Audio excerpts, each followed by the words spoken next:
key qualities do you have for effective leadership? My leadership style is rooted in serving others and collaboration and building relationships that really yield impactful outcomes. Some of those key qualities that I feel like, leaders really need to have in order to be effective. First and foremost is communication. Say having integrity, really becoming like a trusted advisor, I would say, is being pleasantly persistent. Pleasantly persistent. Let's keep that one in mind. I know. Hashtag pleasantly persistent. That's a tongue twister as well.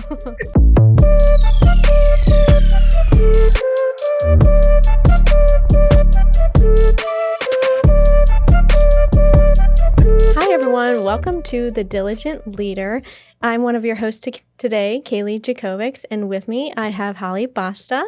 And today, joining us for this episode, Driving Economic Growth, Leadership and Innovation, we have Jill Porter. So super excited to have Jill today. Jill, thank you for coming.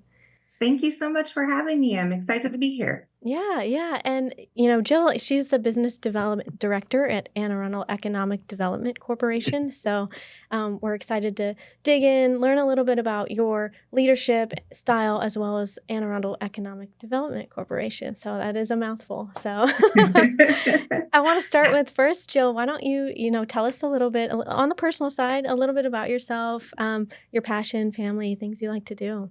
Sure. So I'm a really busy professional. So everybody's always like, how do you have time for family and things like that? But I do. I have 2 teenage children, a boy and a girl. They are so ready for summertime to get here. I have a husband that loves to do athletic types of things. He does that for his career and then also for fun. So he runs and he throws for the Masters Division of USA Track and Field. So I get to go with him to a lot of competitions, and it's kind of fun just to be like, his entourage, if you would. Yeah, that's very cool. Yeah. And we get to kind of travel throughout the country with that as well. So it's fun. I guess I would say that what I really enjoy doing to kind of ground myself in between is just be in nature. Nature is that place that just kind of calms my soul and helps me to recenter and focus. I also really enjoy swimming, and our entire family is really creative, so very into the arts and music. So there's usually some kind of music playing in the house, painting, fun things like that always going on as well. Wow, that's so exciting. Thank you for sharing. Could you tell us a little bit about your career journey and how you got to the Anne Arundel Economic Development Corporation? Definitely. It's been an interesting journey. So my first 23-year career was in the hotel industry, actually. And the last 8.5 years of that career was with a company here in the local area called the Maritime Conference Center in MITAGS, which is the Maritime Institute of Technology and Graduate Studies. They trained deckhands up to pilots of ships, mainly on simulation-based technology. If you haven't heard of this place, you should definitely check it out because it's really interesting. And kind of as things progressed through COVID and the pandemic and everything, I got to jump into business development on their educational side. Really got to learn a little bit more about the nonprofit organization. And it started me thinking on, what's my next career going to be? Where am I going with life? And I actually ran into my now boss, Wes McWilliam, who's our COO. And he mentioned he had a job open. And I said, yeah, but it's in cyber, Department of Defense Contracting and Tech. I know nothing about those subjects. And he said, no, you need the exact skill set that you have. So we should have a conversation. We had a conversation. And needless to say, I joined the Anne Arundel Economic Development team. It's been almost 2 years. It'll be 2 years this October. So in the fall. Really? That long already? Time flies. Yeah. What's the biggest development that you've seen during that time since you came on board? So I think really for me, it's been a learning curve, if you would, for those first several months. There are so many organizations within the community that are doing great work. And I honestly didn't realize how many programs and resources were available to support the small business community. and even the nonprofit community and so forth. I just didn't know those resources existed. So it was really a matter of kind of learning, what are all of these programs? What are all of these community, organizations that can help to support individuals as I have conversations with them. So that's kind of been the biggest thing. On top of that, the sectors that I focus on are that tech, cyber, and Department of Defense contracting space, which was new to me. So I've gotten to learn a lot about that.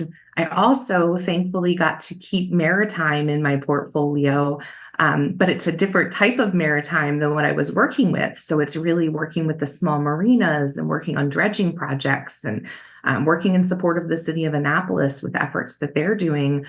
So I've gotten to learn a lot there as well. And then I've gotten to keep my hotel world as, part of my portfolio. So I have a piece of it that is still very familiar, that I get to continue to support. Yeah, lots of experience you have. So that is very cool. And the maritime as well. Like that must be really fun to focus on. And Yeah, for definitely. for our listeners audience that don't know what AAEDC is, can you just kind of give us a brief overview? I mean, there's so many resources, so many programs. When I first learned about it, I'm like, how did I not know about this before? It was insane. So I'm excited to Yeah, have you sure. share. Definitely. So AAEDC is a nonprofit 501c3 organization. The organization was privatized and spun out of county government back in 1993. We currently have about 18 employees, and our president and CEO is actually appointed by the county executive. And our mission is really to support business, serve as a catalyst for business growth in Anne Arundel County, and thereby increase job opportunities, expand the tax base, and improve quality of life. And I know as we continue through this conversation, we'll talk a lot about the resources and the programs that we have available to leverage to support those businesses. Yeah, thank you for sharing. I'm excited. Let's before we get to all of those programs and some of the resources you have, I want to talk to you because you're definitely a leader in the community. You're a leader in your job role. So I do want to just focus a little bit about that and the business community as well. But, how would you describe your leadership style and kind of what key qualities do you have for effective leadership? Yeah, no, thanks for the question. I would say because I grew up in the hospitality industry, and I was also active in church ministry in my younger years, my leadership style is rooted in serving others, um, and collaboration and building relationships that really yield impactful outcomes. Has always been really fulfilling to me. I also work really hard to kind of embrace everybody who, I get to work with, really being very inclusive, and working to kind of honor the truth and the well-being, if you would, of all of those parties that are involved. So that being said, I would say that some of those key qualities that I feel like, leaders really need to have in order to be effective, first and foremost, is communication. Absolutely. And not just, uh, talking a lot or being able to talk, Right. but also being able to be vulnerable, being able to kind of convey that information effectively, but also being an active, engaged listener, and really having empathy for people is something that I feel is really key. I would also just say having integrity, really becoming like a trusted advisor to the people that you work with. So many people will come to you then and gravitate to talking to you, even about things that are not necessarily within your wheelhouse, because they know you're going to connect them to somebody that's going to help, Yeah. or a potential resource or what have you. Yeah. The other one, especially in business development, I would say is being pleasantly persistent. Pleasantly persistent. I Let's love keep it. that one in mind. I know. Hashtag pleasantly persistent. That's a tongue twister as well. And building those relationships, right? Really staying connected and engaged, and even being a little bit tenacious. So being willing to like follow up, even though you've already followed up before, or digging in and asking another open-ended question that might lead you to something so that you can really figure out, where is the synergy there? Where is that place where we can get in and actually do some work? So those would be the things that kind of stand out the most, if you would. Yeah, thank you so much. That's really refreshing to hear, myself being in, business development as well. So, having some of those key qualities. And I know you. So it's like, if there's a challenge or a struggle or, information, I know I can always come to you and chat with you. And it's either you're going to give me some type of resource or referral or point me in the right direction. So you have that quality of a leader, that's someone that you can really relate to. And I admire that about you. So Oh, thank you. I you're appreciate welcome. that. You're very welcome. And that's a great segue too. Jill, you mentioned about the importance and the value, and I want to stress value here. The value of building relationships and networking is very important, because you might meet someone that's outside of your scope of, what you do, and they may share something with you that you hadn't considered, or it might give you a unique perspective on a challenge that you're looking to overcome within your work. So talk a little bit about what networking groups that you're involved with and sort of how you leverage that to build your relationships. Sure. So I'm greatly involved in the local community. It's hard to even figure out where to start, but I'll start with that I'm currently in Leadership Anne Arundel's flagship class. And that organization is actually celebrating its 30th anniversary this year. Our graduation is at the end of the month. It's on June 26th at Maryland Live Casino. And it's going to just be a great celebration of all of the leaders that have gone through that Leadership Anne Arundel flagship class and other classes that they have. And I would just emphasize that people that are in leadership should consider going to those types of leadership courses within their own realms, whether it be within the county or within the state, because the connections and the insights that I've gained from going through that cohort have been invaluable. So that felt like a good place to start. Yeah.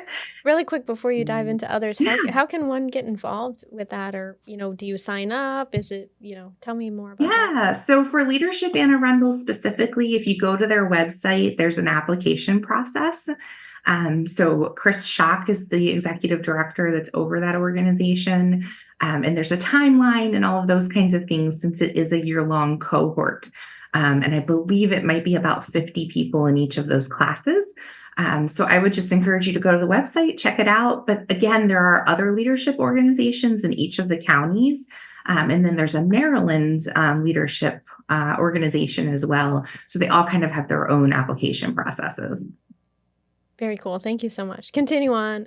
Yeah. Networking groups, associations. I know you're involved with a lot. I guess we'll talk about last night, because I was honored at the BWI Business Partnerships annual meeting. Yes, thank you. Just last night, as Volunteer of the Year.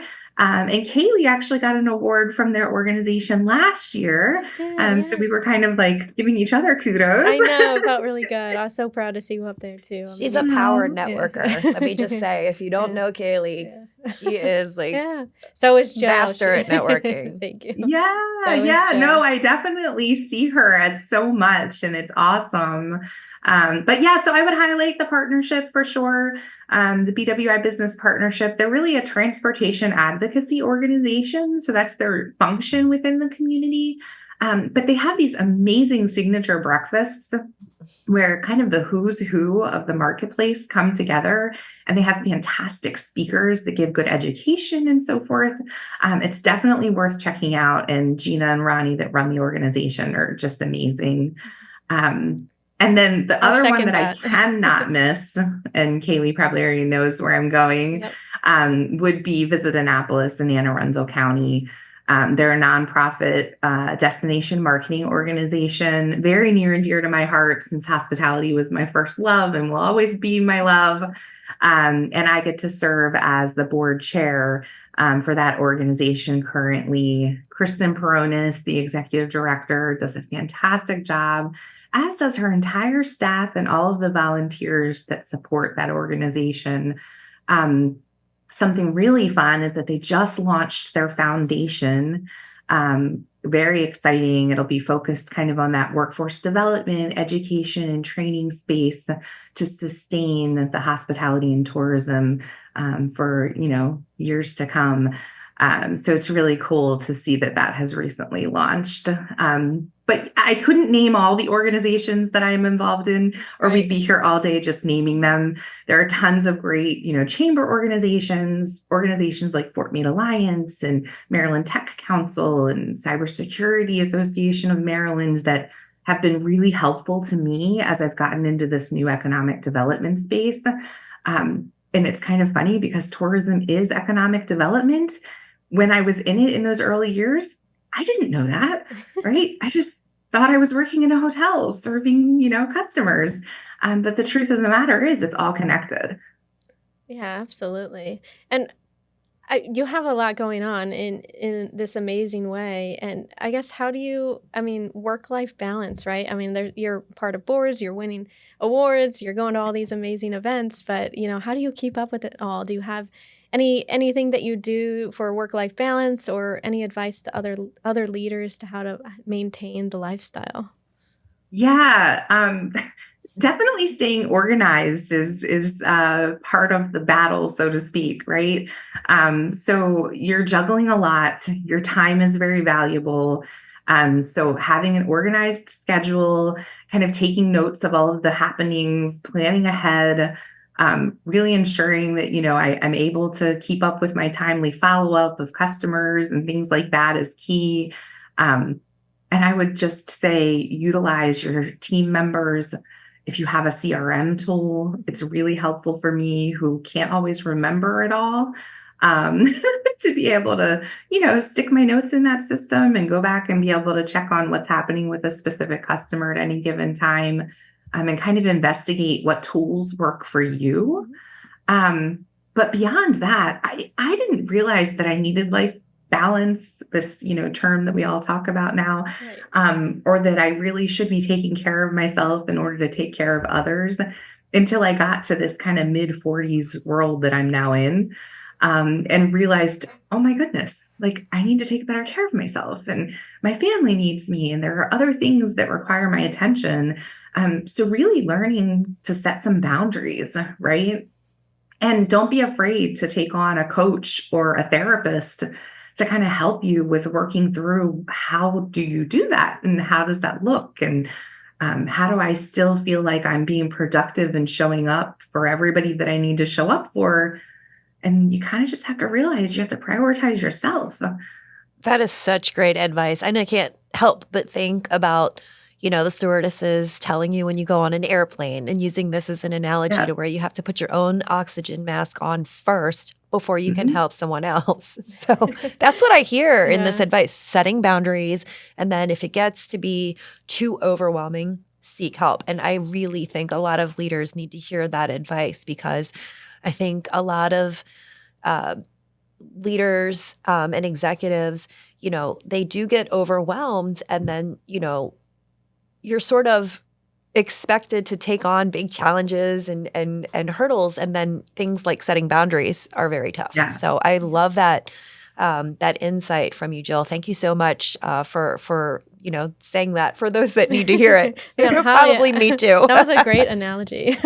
Yeah, no, it is a great analogy. And I think learning to say no and not feeling guilty about it, right? That goes back to that boundaries piece. I'm not kidding. It took me until recently to start figuring this stuff out, that doesn't make you a bad person because you're saying no.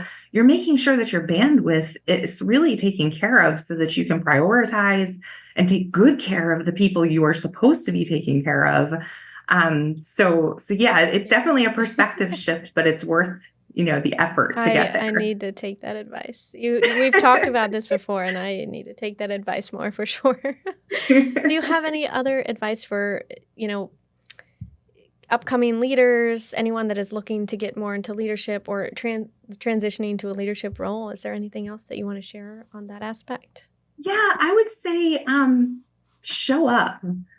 I know that we talked a little bit about networking and all of those things, but sometimes that doubt will creep in, especially when you're a new leader or you're new to something, right? You're being engaged in an area that you're not as familiar with, which has happened a lot to me over the last, year and a half or so.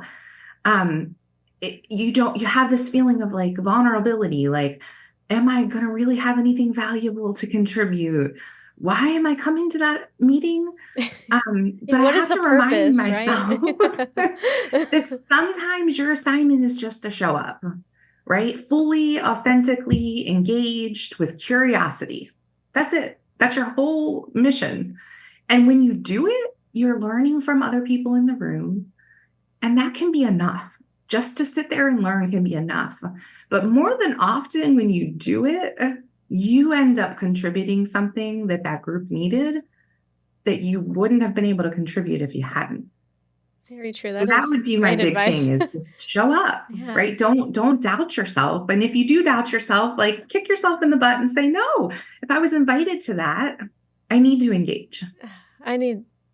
I feel like you need to be one of my mentors. This is amazing advice. Well, I think, and that leads into our next question, which I think this is a really good segue about what does success look like? And so I think that from an economic development perspective, sometimes people may sort of have differing views on what success looks like. Success might not always be monetary gain, but economic development, infrastructure development, things like that, technology innovations that help better serve the community. I see those things as success. But Jill, I'm interested to hear from you. What does success look like? So I guess for me personally, success looks like other people winning, if that makes sense. Like, I'm Absolutely. always the cheerleader and the collaborator, and I want to see jointly there be progress, right? Something that's going to impact the community in a positive way and impact that individual or that business in a positive way. So really, that's a lot about what we do in economic development as well. And if you don't mind, I think I'd like to talk a little bit about some of the programs that Anne Arundel Economic Development Corporation has, because it's all about the success of those businesses and the community. We kind of measure, if you would, our success as an organization based on, specific metrics and things like that. Job creation, job retention, increased revenue for a business, if a business is expanding, if we can train workforce within a specific industry.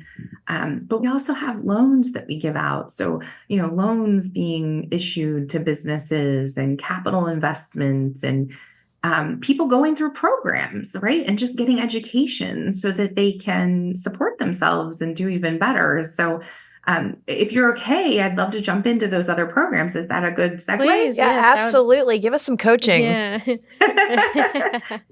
So Anne Arundel Economic Development offers kind of support within several different pots, if you would.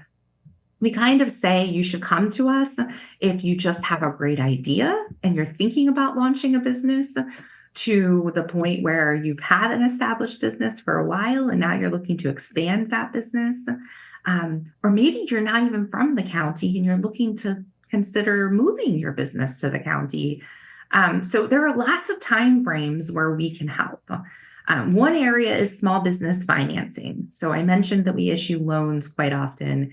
We are one of the fund managers for the Volt, which is a video lottery terminal fund that comes from the local Maryland casinos. And it's set aside for small, minority, women-owned, and veteran-owned businesses. We always kind of explain it that we're not competing with the banks. If somebody's bankable, we want them to go to the bank. But we are here for those smaller businesses that are either growing too quickly for the banks to meet those needs, or they're not quite ready for that bankable, option. So really great financing option, really great interest rates. We have an awesome team that has been in the banking industry prior to this and can really counsel people to know when they're ready to take those loans on as well. So it's a process. It's not just, we want to hand you a loan. We want to make sure that business is ready to take on that financial responsibility, that they have the business plan in place to be able to grow. And that is so important. Yeah. So important, more than just giving funds, but coming up with a plan and helping them develop a way to manage their growth is so critical. Definitely. And we partner with the Small Business Development Center, and they have dedicated counselors that can really help people through that, like business planning, marketing planning, strategy kind of side of things. We also work with SCORE that can help with those types of things too. So again, we're leveraging kind of these other organizations as part of our team. The other one I would mention would be workforce training and workforce in general. We work a lot with our partners at Anne Arundel Workforce Development Corporation because workforce is a huge challenge for the marketplace. Having the staff and the talent that you need and making sure that they continually be upskilled to be able to do their jobs is really important. So we serve in that space as well. The other area would be site search, permitting assistance, kind of that like attraction and expansion support services. Some of that is also partnering with Maryland Department of Commerce for incentives that people might be able to, apply for. So again, it's that collaborative effort to help those businesses to be supported. And if, they're doing a build out or something like that, and they hit a wall with a permitting situation, we have experts that can kind of cultivate that relationship with the permitting folks and help move that process along a little bit more smoothly.